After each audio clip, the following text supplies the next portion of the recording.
Hello everyone, welcome to the M की इस video में बात करें करंट अफेयर्स के 27वें प्रैक्टिस सेट की। तो चलिए वीडियो को शुरू करते हैं। आज के पहले प्रश्न से, भारत का पहला हरित औद्योगिक शहर कौन बना? तो यह बना है कांडला। कांडला जो है गुजरात का एक बंदरगाह शहर है और कांडला बंदरगाह का नाम बदल दिया गया है और अब इसका नाम हो गया है दीनदयाल बंदरगाह।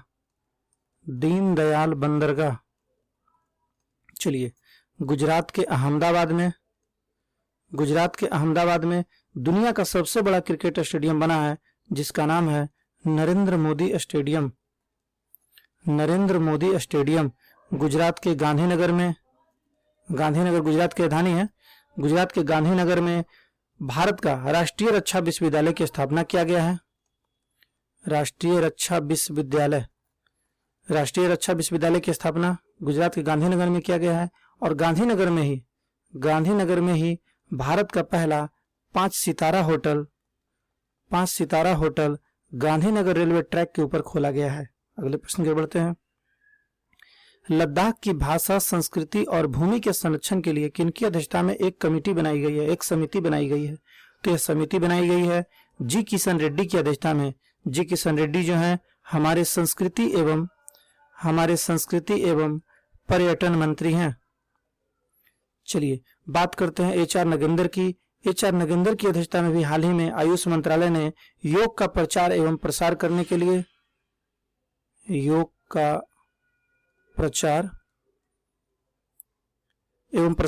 के लिए एक कमेटी बनाई है आयुष मंत्रालय ने। चलिए लद्दाख के बारे में बात कर लेते हैं। लद्दाख में भारत का 42वां रामसर स्थल बना है जिसका नाम है तसोकर वेटलैंड कॉम्प्लेक्स। चलिए, लद्दाख के पूमा गांव में भारत का पहला भूतापीय विद्युत परियोजना की स्थापना की गई है। चलिए, लद्दाख में छात्रों के लिए एक योजना चलाया जा रहा है जिसका नाम है योन टैब योजना। लद्दाख में छात्रों के लिए योन टैब योजना चलाया जा रहा है। अगले प्रश्न की ओर बढ़ते हैं। दक्षिण पूर्वी एशियाई देशों का संघ आसियान के महासचिव कौन है? तो आसियान के महासचिव लिम जॉक होई हैं। आसियान का जो पूरा नाम है association of south east Asian nation. ASEAN की स्थापना 1967 में हुई। आसियान का मुख्यालय जकार्ता में है जो इंडोनेशिया की राजधानी है। चलिए, आसियान में कुल 10 सदस्य देश हैं। मसाद सुगु असाकावा की बात कर लेते हैं तो ये एडीबी के प्रमुख हैं और एडीबी में कुल 68 सदस्य देश हैं। इसाला बिराकुन के बारे में बात कर लेते हैं तो ये सार्क के प्रमुख हैं और सार्क में कुल 8 सदस्य देश हैं। जेंस स्टोल्टनबर्ग की बात कर लेते हैं तो ये नाटो के प्रमुख हैं और नाटो में कुल 30 सदस्य देश हैं। चलिए अगले प्रश्न की ओर बढ़ते हैं। भारत के किस राज्य में बाघों की संख्या सर्वाधिक है? तो सबसे अधिक जो बाघ है मध्य प्रदेश में है जहां कुल 526 बाघ है। उसके बाद कर्नाटक में 524 बाघ है। बिहार में बाघों की कुल संख्या 31 है। चलिए, यह जो डाटा है सर्वाधिक बाघों की संख्या की मध्य प्रदेश की, यह बताया गया है बाघ गणना रिपोर्ट 2019 में।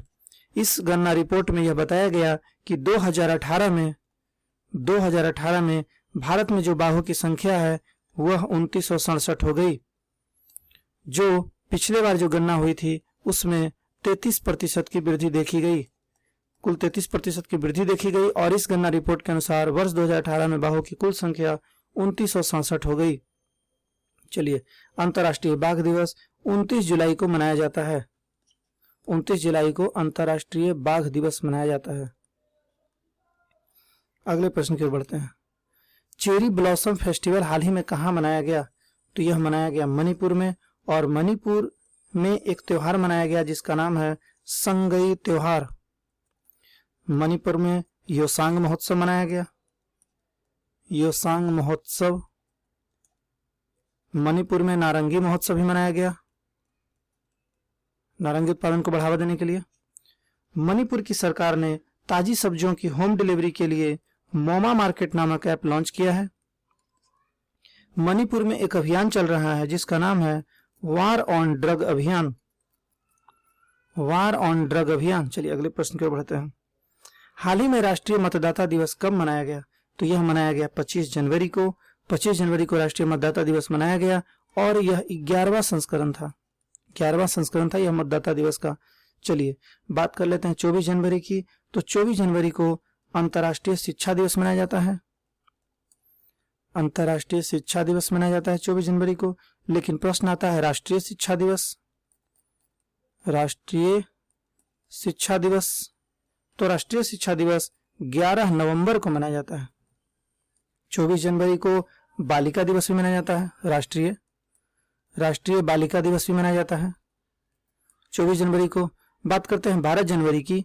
तो 12 जनवरी को राष्ट्रीय युवा दिवस मनाया जाता है, राष्ट्रीय युवा दिवस। लेकिन प्रश्न आए अंतर्राष्ट्रीय युवा दिवस, अंतर्राष्ट्रीय युवा दिवस, तो अंतर्राष्ट्रीय युवा दिवस 12 अगस्त को मनाया जाता है। चलिए 10 जनवरी की बात करते हैं। तो 10 जनवरी को विश्व हिंदी दिवस मनाया जाता है, विश्व हिंदी दिवस। लेकिन यदि प्रश्न आए राष्ट्रीय हिंदी दिवस, तो राष्ट्रीय हिंदी दिवस जो है 14 सितंबर को मनाया जाता है, 14 सितंबर। अगले प्रश्न की ओर बढ़ते हैं। ई कैबिनेट को लागू करने वाला पहला राज्य कौन बना? तो पहला राज्य हिमाचल प्रदेश बना है। हिमाचल प्रदेश में सतलज नदी पर, हिमाचल प्रदेश में सतलज नदी पर एक परियोजना शुरू किया गया है जिसका नाम है लुहरी जल विद्युत परियोजना, लुहरी जल विद्युत परियोजना। हिमाचल प्रदेश में पर्वत धारा योजना चल रही है। इस योजना के अंतर्गत जंगलों में तालाब बनाए जाएंगे। यहाँ पे एक ई वेबसाइट शुरू किया गया जिसका नाम है ई परिवहन व्यवस्था, ई परिवहन व्यवस्था, एक वेबसाइट शुरू किया गया जिसका नाम है ई परिवहन व्यवस्था। अगले प्रश्न की बढ़ते हैं। हाल ही में किस राज्य ने राष्ट्रीय सर्वश्रेष्ठ चुनावी आचरण पुरस्कार 2020 जीता? तो यह मेघालय ने जीता और मेघालय के जो मुख्यमंत्री हैं यह कॉनरॉड संगमा है, कॉनरॉड संगमा यहाँ के मुख्यमंत्री हैं। मेघालय की राजधानी शिलोंग है। मेघालय का एक वन्यजीव अभयारण्य जो काफी चर्चा में था जिसका नाम है नोंगखिल्लिम, नोंगखिल्लिम वन्यजीव अभयारण्य। चलिए अगले प्रश्न की ओर बढ़ते हैं। भारत और किस देश के बीच जैर अल बहर युद्धाभ्यास अगस्त 2021 में संपन्न हुआ? तो यह संपन्न हुआ कतर में। भारत और कतर के बीच यह युद्धाभ्यास हुआ है जिसका नाम है जैर अल बहर युद्धाभ्यास और यह युद्धाभ्यास नौसैनिक युद्धाभ्यास था, नौसैनिक युद्धाभ्यास था जो फारस की खाड़ी में आयोजित हुआ, फारस की खाड़ी में यह आयोजित हुआ। भारत और कतर के बीच ये जो युद्धाभ्यास है इसका नाम है जैर अल बहर युद्धाभ्यास। अगले प्रश्न की बढ़ते हैं। देश के जल शक्ति मंत्रालय ने 25 अगस्त 2021 को गांवों को खुले में शौच मुक्त बनाने के लिए किस अभियान की शुरुआत की? तो इस अभियान का नाम है सुजलाम अभियान और यह अभियान कुल 10 दिनों का अभियान, कुल 100 दिनों का अभियान है। यह अभियान कुल 100 दिनों का अभियान है और इस अभियान की जो शुरुआत है हमारे जल शक्ति मंत्रालय गजेंद्र सिंह शेखावत, हमारे जल शक्ति मंत्रालय गजेंद्र सिंह शेखावत ने इसकी शुरुआत की है। चलिए अगले प्रश्न की ओर बढ़ते हैं। निजीकरण को बढ़ावा देने के लिए 23 अगस्त 2021 को किस नीति का अनावरण किया गया? तो इस नीति का नाम है national monetization pipeline, NMP, national monetization pipeline. इसका जो अनावरण है हमारे वित्त मंत्री निर्मला सीतारमन ने किया है। निर्मला सीतारमन, निर्मला सीतारमन हमारे वित्त मंत्री ने, वित्त मंत्री इस नीति का अनावरण किया है और इस नीति का उद्देश्य है सरकारी संपत्तियों को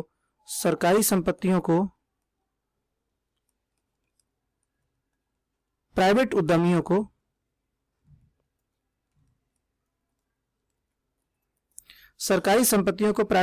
को एक निश्चित समय के लिए देकर उससे धन संग्रह करना। चलिए अगले प्रश्न की ओर बढ़ते हैं। किस राज्य की सरकार ने मिशन वात्सल्य योजना प्रारंभ किया है? तो यह प्रारंभ किया है मध्य प्रदेश की सरकार ने और इस योजना में कोविड-19 के कारण जो महिलाएं विधवा हो गई हैं उनको शामिल किया गया है और इस योजना में कुल 18 कल्याणकारी योजनाओं को शामिल किया गया है। जो विधवाओं के लिए चला है, विधवाओं के लिए जो कोविड-19 के कारण विधवा हुए। चलिए सॉरी, मिशन वात्सल्य योजना महाराष्ट्र में शुरू किया गया है। यह महाराष्ट्र की योजना है और इस योजना के अंतर्गत कुल 18 योजनाओं को शामिल किया गया है और यह योजना कोविड-19 के कारण जो महिलाएं विधवा हो गई हैं उनके कल्याण के लिए यह मिशन वात्सल्य योजना शुरू किया गया है और यह महाराष्ट्र का योजना है। महाराष्ट्र के पुणे, महाराष्ट्र का जो पुणे है हाल ही में काफी चर्चा में था क्योंकि यहाँ पर भारत का पहला कृषि निर्यात सुविधा केंद्र शुरू किया गया है। कृषि निर्यात सुविधा केंद्र, भारत का पहला कृषि निर्यात सुविधा केंद्र पुणे में शुरू किया गया। अगले प्रश्न पर बढ़ते हैं। 16वें ग्रीष्मकालीन पैरा ओलंपिक खेलों में भारत ने कुल कितने पदक जीते? तो भारत ने कुल इसमें 19 पदक जीते और 19 पदकों में 5 गोल्ड, 8 रजत और 6 कांस्य थे। 5 गोल्ड, 8 रजत और 6 कांस्य अर्थात कुल 19 पदक भारत ने जीता है और पदक तालिका में जो 19 पदक था इसमें स्थान मिला है पदक तालिका में वो 24वां स्थान मिला है और पहला जो स्थान है वह चीन को मिला है जिसने कुल 207 पदक जीता है, 96 गोल्ड और 60 रजत एवं 51 कांस्य के साथ। 96 गोल्ड, 60 रजत और 51 कांस्य, कुल 207 पदक चीन ने जीता। पदक तालिका में पहला स्थान था और पदक तालिका में जो यह भारत का स्थान था 19 पदकों के साथ यह 24वां स्थान रहा। चलिए 16वां ग्रीष्मकालीन पैरा ओलंपिक जो गेम है यह टोक्यो में हुआ, टोक्यो जापान। चलिए 5 गोल्ड जो जीता है भारत के खिलाड़ियों ने, जो 5 गोल्ड जीता है वह है 2 निशानेबाजी में, 2 बैडमिंटन में और 1 जीते हैं लोग जेवेलियन थ्रो में। जेवेलियन थ्रो 2 निशानेबाजी में गोल्ड मेडल आया है और 2 बैडमिंटन में गोल्ड मेडल आया है और 1 जेवेलिन थ्रो में गोल्ड मेडल आया है। कुल 5 गोल्ड मेडल के साथ 19 पदक भारत ने जीता है और पदक तालिका में 24वां स्थान भारत का रहा है 16वें ग्रीष्मकालीन पैरालंपिक खेल में। अगले प्रश्न की ओर बढ़ते हैं। द जजेज लिस्ट के लेखक हैं, तो द जजेज लिस्ट के लेखक जो हैं वो जॉन ग्रिशम है। अमर्त्य सेन के बारे में बात कर लेते हैं तो इनकी पुस्तक का नाम है home in the world, home in the world. Amit Shah के पुस्तक का नाम है कर्मोदय ग्रंथ, कर्मोदय ग्रंथ। सलमान रुश्दी की पुस्तक का नाम है language of truth, language of truth. चलिए अगले प्रश्न की ओर बढ़ते हैं। सर्वोच्च न्यायालय में कितने न्यायाधीशों की नियुक्ति राष्ट्रपति श्री रामनाथ कोविंद ने अगस्त 2021 में की? तो कुल 9 न्यायाधीशों की नियुक्ति रामनाथ कोविंद ने की है। यह अगस्त 2021 को इन लोगों की नियुक्ति हुई है और इन लोगों ने शपथ ग्रहण 31 अगस्त 2021 को लिया है। 31 अगस्त 2021 को इनका शपथ ग्रहण हुआ है कुल 9 न्यायाधीशों का। और यह जो नियुक्ति हुई है कॉलेजियम की अनुशंसा पर हुई है, कॉलेजियम की अनुशंसा पर हुई है जिसकी अध्यक्षता हमारे मुख्य न्यायाधीश, भारत के मुख्य न्यायाधीश एन.वी. रमन ने इसकी अध्यक्षता की है।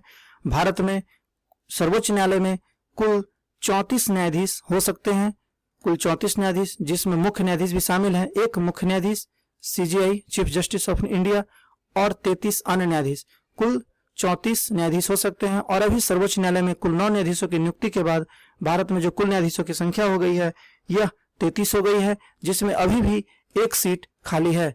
1 न्यायाधीश, 1 मुख्य न्यायाधीश और 32 अन्य न्यायाधीश अभी सर्वोच्च न्यायालय में मौजूद हैं, 1 सीट अभी भी खाली है। चलिए अगले प्रश्न की ओर बढ़ते हैं। भारत का पहला पेमेंट बैंक कौन बन गया है जिसने दैनिक बैलेंस लिमिट को 1 लाख से बढ़ाकर 2 लाख रुपए कर दिया है? इस प्रश्न का उत्तर आप लोगों से मैंने कल पूछा था, इसका उत्तर है एयरटेल पेमेंट्स बैंक। बहुत लोगों ने इसका सही उत्तर दिया है। आज का प्रश्न आप लोग के लिए है 47वां G7 शिखर सम्मेलन 2021 का थीम क्या था? इस प्रश्न का उत्तर आप लोग नीचे कमेंट बॉक्स में जरूर दीजिएगा, मैं आपके उत्तर का इंतजार करूंगा। तो ये था मेरा 27वां प्रैक्टिस सेट। यदि मेरा वीडियो आपको अच्छा लगा हो तो प्लीज मेरे चैनल को लाइक, शेयर और सब्सक्राइब करना ना भूलें ताकि आने वाले हर एक वीडियो का नोटिफिकेशन आपको समय से मिलता रहे। तो चलिए मिलते हैं अगले वीडियो में। Thank you for watching.